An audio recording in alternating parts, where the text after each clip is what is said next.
Hello, and welcome to another edition of Conversation with Simone on Philosophy.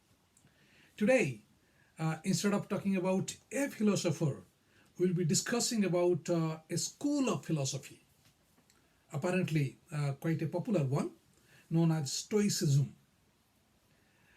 So, our discussion will be like this. I'll be giving a general introduction about the topic, and then I'll be asking Simone to give her thoughts on Stoicism and who are the people who are more popular Stoics or who have contributed to Stoicism. And then we'll be discussing about its relevance in today's life before concluding. So that's all the agenda today.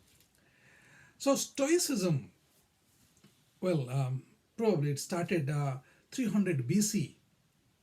It is a part of, you can say, evolution of philosophy. It is the name is given by someone known as Zeno of Cyprus. He was a merchant who was very popular, but something happened while coming back from one of his trips. There was severe storm and his ships basically he lost all his ships to the storm. So he comes, and instead of getting too much sort of sad with all those things that happened, he took to philosophy. He read about it a bit. And then he read particularly Socrates. Then he came up with his own theory about Stoicism, which essentially means it's a way of finding eudaimonia or happiness or contentness, if you can say that. That's the essence of Stoicism as I understand. Obviously, we'll be asking Simone to tell a bit more about that. And more popular views of the Stoics nowadays that consist that people who they endure pain and hardship without complaining or displaying any feelings. That's a popular belief, although that may not be exactly true. So, Simone, what's your thoughts about Stoics, and then possibly you can tell about few Stoic philosophers. All right. To start off, Bit louder, please. Yep. to start off, the word stoic is now commonly used to refer to a person who's level-headed under stress and who faces every situation with just the right amount of emotion, not too wild or exorbitant. And it's important to know that there's quite a bit beyond this, because the classical school of Stoicism is a bit different from the modern definition of it. Like, they believed everything was a web caused by, causes and effects. Like, moving a bit would change everything else. It's a web that's like fiercely interlocked, and they believe that this web, it gave a rational structure to all the universe, and this is called logos, or some people might know it, study, mind. They're considered a bit more on the pragmatic side of philosophy, where instead of looking at what the world could be or its perfect form, which you might see in Plato's philosophy and maybe later on in romantic philosophy, Stoics, they firmly align themselves with what's going on now and facing the world, tackling its issues as it is. A good example of this might be utilitarian philosophy. The whole, you look at what you have and work with that. Stoicism has 4 key ideas, they're cardinal virtues.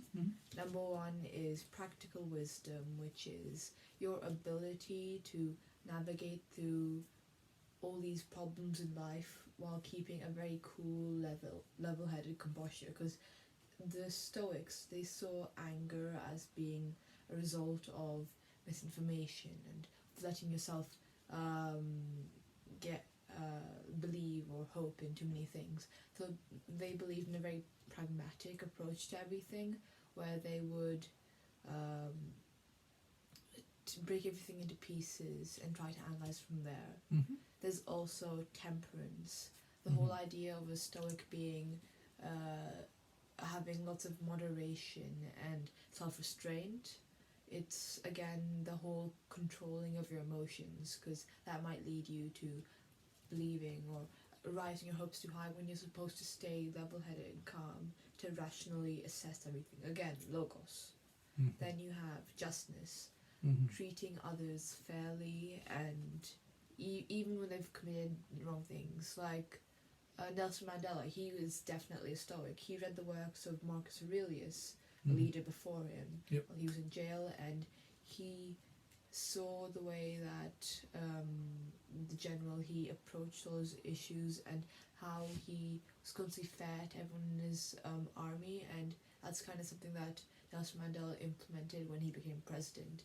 I believe he said something about not trying to change the past but growing from it, and Mhm. that's also a Yep. core idea of Stoicism, where you can't really control your circumstance. What you can do is change your approach to it. I think there's actually a quote from Seneca, I think. Yeah. with the E. Epictetus. I can't see his name. Yep. We suffer not from the events in our lives, but from the judgment, but from our judgment about them, which Yeah. is his whole idea about you're in a situation and you shouldn't be complaining about that, because it would have happened eventually. What you should do is try to understand rationally. Mhm. Everything's going to be alright, everything's going to be okay. Mhm. It's just that sort of but. It's going to be awful, but this is going to happen.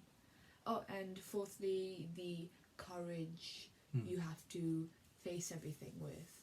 Like, not just in extraordinary circumstances like you might do in prison or in war, but everyday events, like having the courage to wake up and attempt something day after day. That's a very Stoic idea, that you just shouldn't give up. It's gonna fail again and again, but you still shouldn't give up on this. So those are the four virtues of Stoicism. The so-called the fundamentals of the Stoicism is based on these four virtues. As you said, once again summarizing, and one is wisdom. Second is, as you said, temperance. Third is justice and courage. So all these four virtues consist and they make a person a Stoic. Although at the same time, if I remember correctly, I think it was Seneca, the most celebrated of the Stoics, used to say that he hasn't seen a proper Stoic in his life. The ideal, those what do you call the sage Stoic, would obviously be God, who has got all the qualities. So we can at best try to be a bit of a Stoic.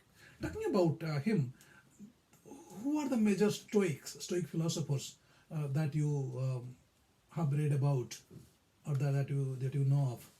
Well, you have Zeno of Citium or Cyprus. Mhm. Citium is a place in Cyprus. He's the founding father of the school. Again, has roots in Socratic philosophy. Then you have Seneca, who's a Roman writer who comes a bit later.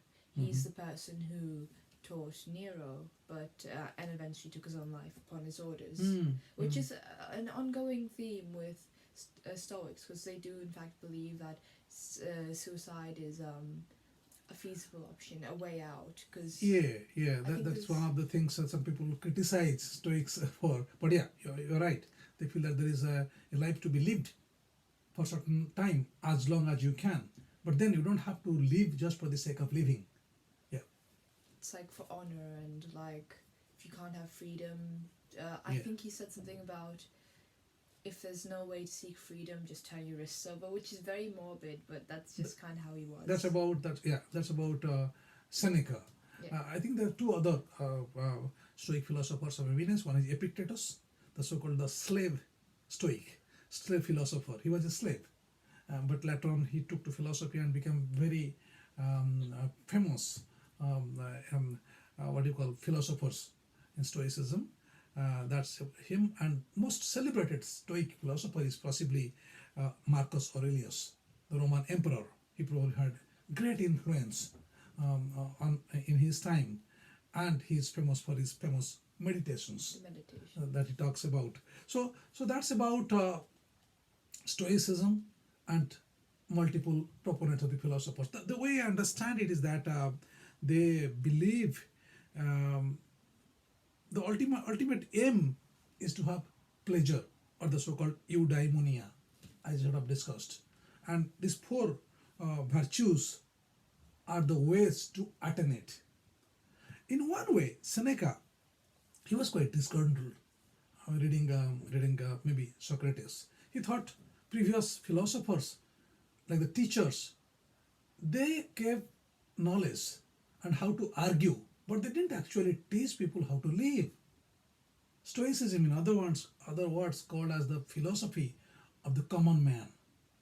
So philosophy is applied in day-to-day life, and he believed, Seneca believed that that should be the motto of philosophy, that we should learn how to live. He also believed that students, when they often come not necessarily for the development of their soul, but just to develop their knowledge or their wits. That should not be the aim.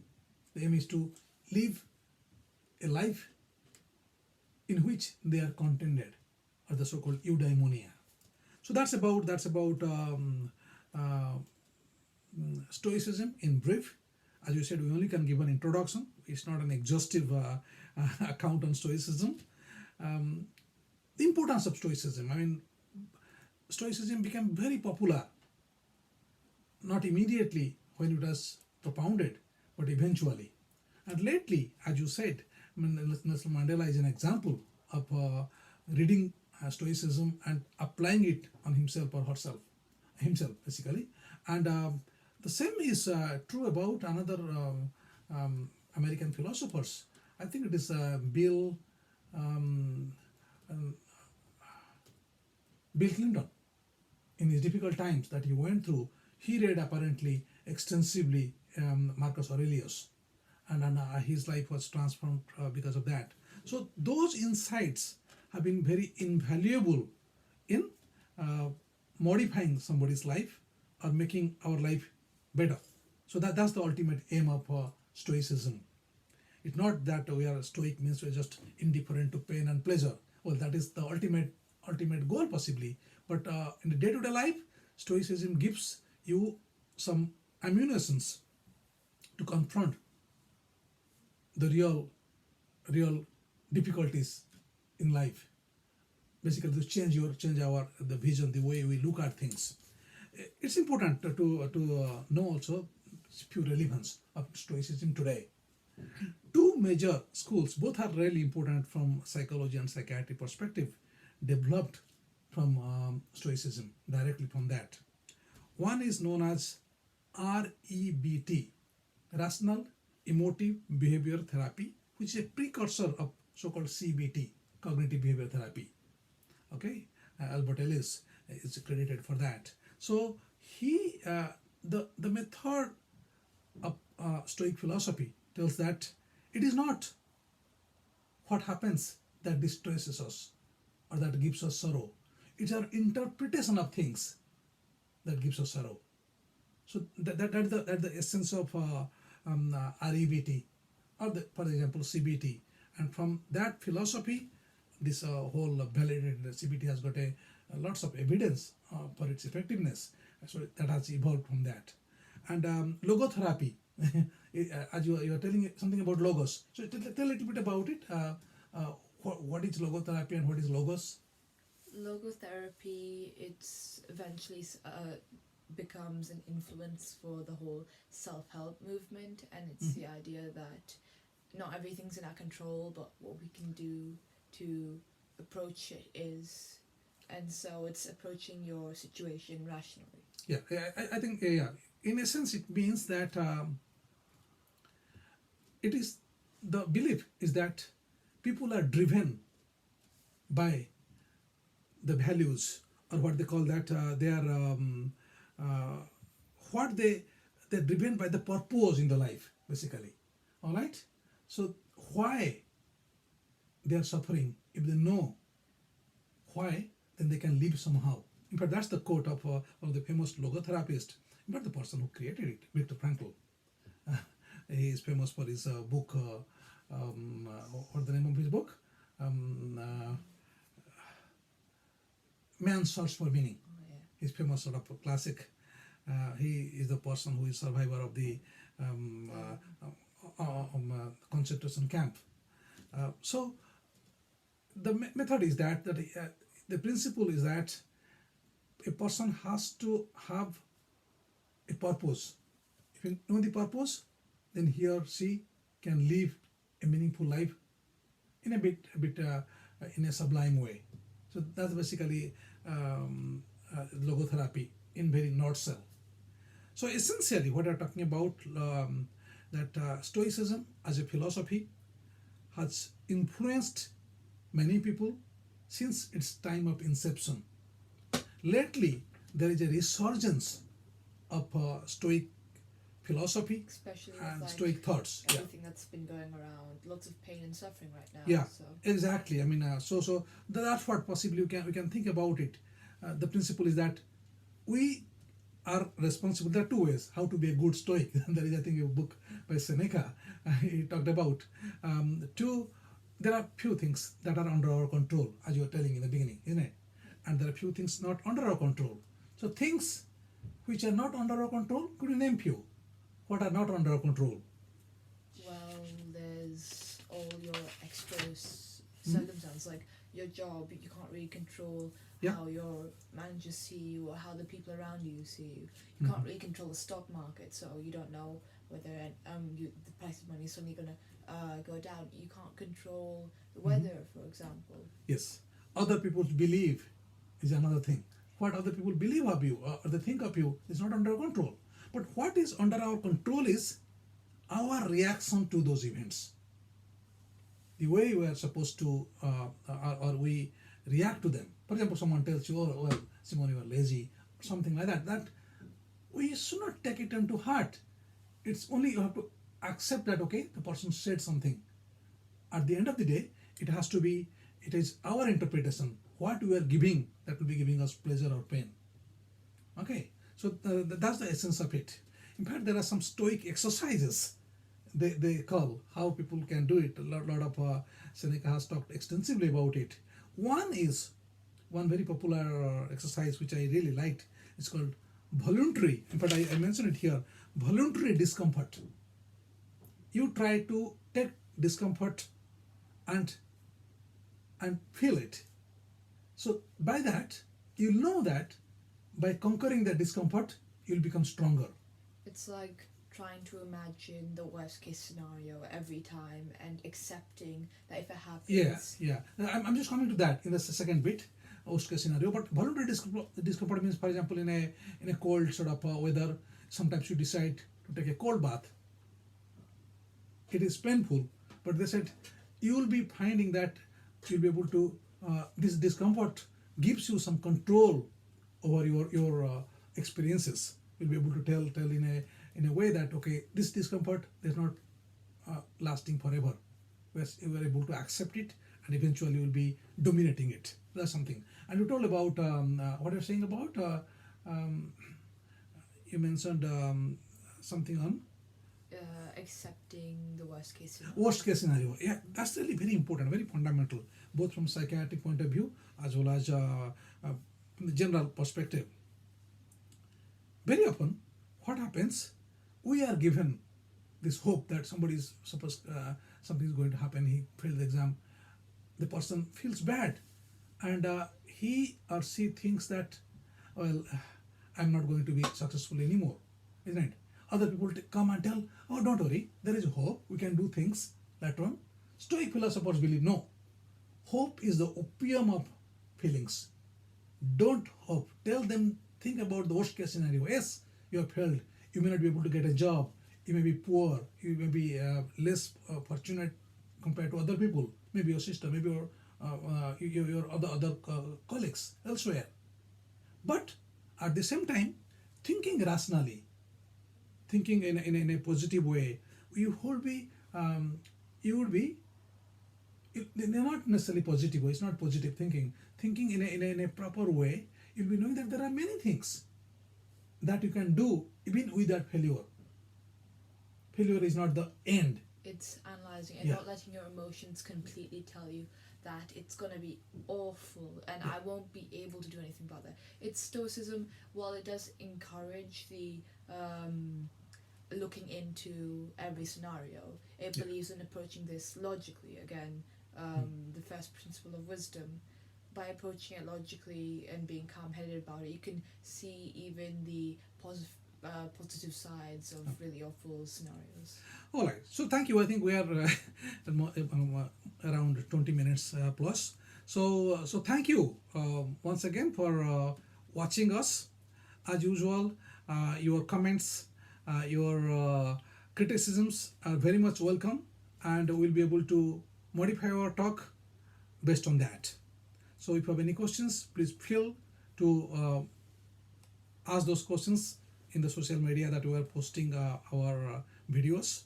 So that will be really helpful to us, as well as we'll be able to influence or rather help you understand another branch of philosophy. So until we come back next week, have a nice day, have a nice week. All right, thank you.